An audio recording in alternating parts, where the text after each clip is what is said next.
Hi there, I'm William Earnhardt, a Bible worker in the Florida area with another quick Easter season devotional for you. In Revelation chapter 2, Jesus is speaking to a church that is facing persecution. And he has some words of encouragement. He says here in verse 8, "And to the angel of the church in Smyrna write, these things say the first and the last, who was dead and came to life."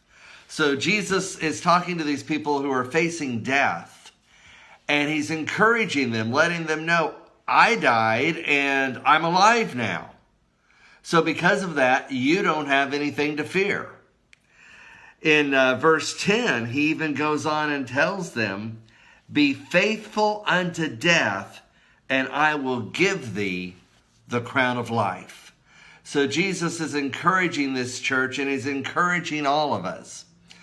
You know, I think those of us that have had a big brother or big sister when we're facing, going to high school for the first time or away to college for the first time, we draw comfort knowing that our big brother or sister has done that before us. Jesus is our big brother, and he's encouraging us. Don't be afraid of death. I was dead, and I'm alive again. And if you're faithful unto death, I will give you the crown of life. In the book of John, Jesus is talking to Martha after her brother had been dead for 4 days. And in John 11, verse 23, he tells her, "Your brother will rise again." In verse 24, Martha said to him, "I know that he will rise again in the resurrection at the last day."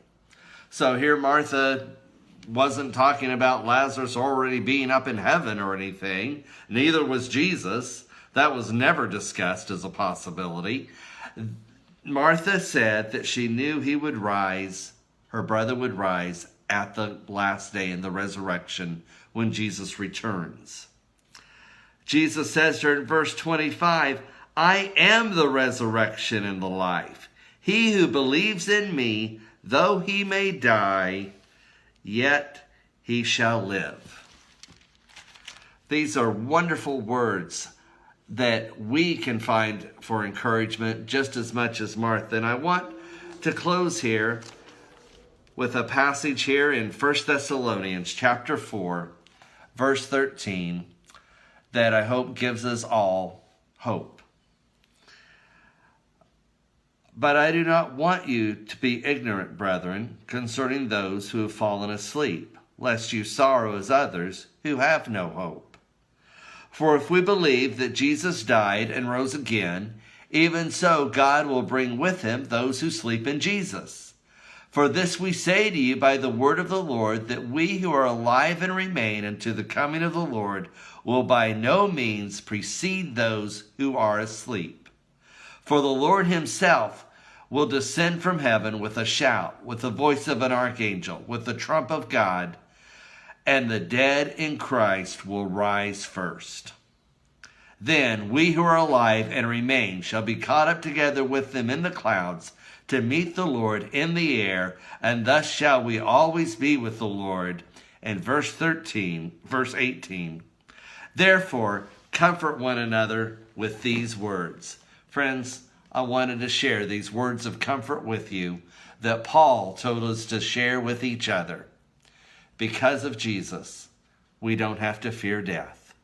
He was dead and is alive again, and if we are faithful unto death, he will give us the crown of life. Friends, I hope during this season that you have drawn closer to Jesus and fallen more in love with him than ever before.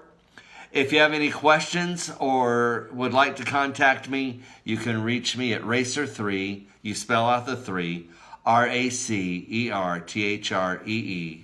@gmail.com. That's racer3@gmail.com.